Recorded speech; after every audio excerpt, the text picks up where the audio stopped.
জায়গাটার নাম কি আর কি হয়েছে? ও তো জায়গাটা হইল কুমারপাড়া। এটা কুমারপাড়া নির্জয়নগর জিপি শিলচর কনস্টিটুয়েন্সি। এখানে জলের একটা ট্যাঙ্কির মধ্যে একটা ইনসিডেন্ট হয়েছে, যেটা হইল যে ঢাকনটা তারা খোলাত গিয়া একজন প্রথম ঢুকার পরে তার বোধহয় সাফোকেশন হয়েছে, গ্যাসে শ্বাস লইতে পারছে না, অক্সিজেন পাইছে না, যার কারণে হাল্লা চিৎকার শুনিয়া আরেকজন গেছে ফরফর গিয়া 4 জন। তখন সঙ্গে সঙ্গে লোকাল যারা আসলা, লোকাল মানুষ, লোকাল ছেলেরা যারা আসলা, আর এখানে একজন ওয়ার্ড সদস্যর প্রতিনিধিও আসলা দীপেন্দু দাস, হেও গেছে আরও রকম সঙ্গের কিছু ছেলেরা লইয়া গিয়া তারারে উঠাইছে। এনডিআরএফ এসডিআরএফ আইসে, একটু লেট হয়েছে যেহেতু শিলচর থেকে কুমারপাড়া 4-5 কিলোমিটার দূর হয়ে যায়। তো আইতে আইতে তারারে রিকভারি করিয়া মেডিকেল ফাটানি হয়েছে। এই সময়ও বোঝা গেছে তারার অবস্থা খুবই সংকটজনক। এখন যেটা খবরে প্রকাশ শোনা যার যে 4 জনরে ফাটানি আসলো এরা মৃত বলিয়া ঘোষণা দেওয়া হয়েছে। তে এটা মোটামুটি আমরা যেটা খবর পাইছি যারা সঙ্গে গেছে এরার খবর অনুযায়ী এটা হইয়ার তে মোটামুটি তারার যে কন্ডিশন এইভাবে হইব, মারাও যাইব তারা।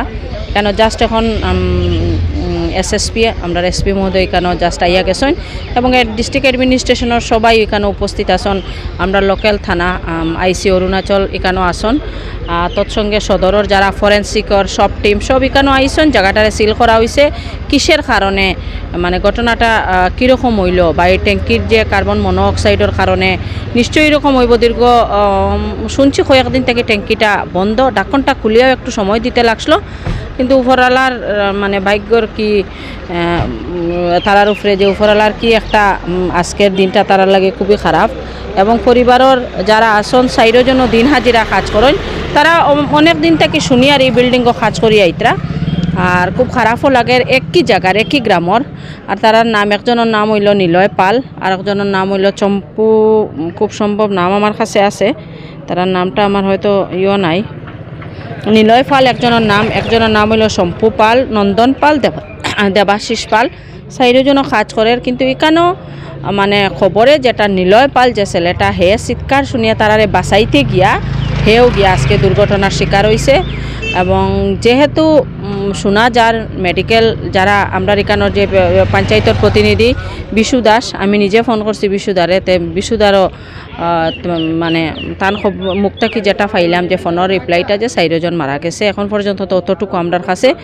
এরপরে যারা অ্যাডমিনিস্ট্রেশনের আসন এরা তারার বাইট দেওয়ার পরে বোঝা যাইব যে পোস্টমর্টম কোন সময় হইব, বা তারার যে কাজকর্ম যেটা আছে এটা আগামীকালকে নিশ্চয় হইব। এবং পরিবারের প্রতি অতটুক সহানুভূতি, এর সাথে তো কিছু করতে পারতাম না, উপরওয়ালায় তারারে যাতে শান্তি দেয়। এবং ঘটনাটা খুব বাজেভাবে ঘটনাটা হয়েছে, আগামী দিনে এইভাবে যাতে কোনো ঘটনা হয় না। এবং আমরা এইগুলা সতর্ক থাকা দরকার। সাইডটা যান আজকে একদম তরতাজা, আজকে আমরা সামনে এত বড় ঘটনা হইল। এটা গড়ের কাজ আসলো, একটা গড় বনের সে একজন গৌতম পাল না কি তার নাম, একজন জায়গাকে নিয়ে গড় বানার, আর মালিকও বোধহয় কেন আসলো না। তারা দীর্ঘদিন থেকে কাজ করে, আজকে ট্যাঙ্কিটা খুলছে, তো কিসের লাগে খুলছে, কিতা খুলছে এখনও কিছু বোঝা যান না। গড়ের নিচে একটা জলের ওয়াটার রিজার্ভার ট্যাঙ্ক যেটা ওটাও এখানেও আছে, কিন্তু যেভাবে তারারে উদ্ধার করা হয়েছে এই সময়ে বোঝা গেছে যে তারার অবস্থা খুবই শোচনীয়।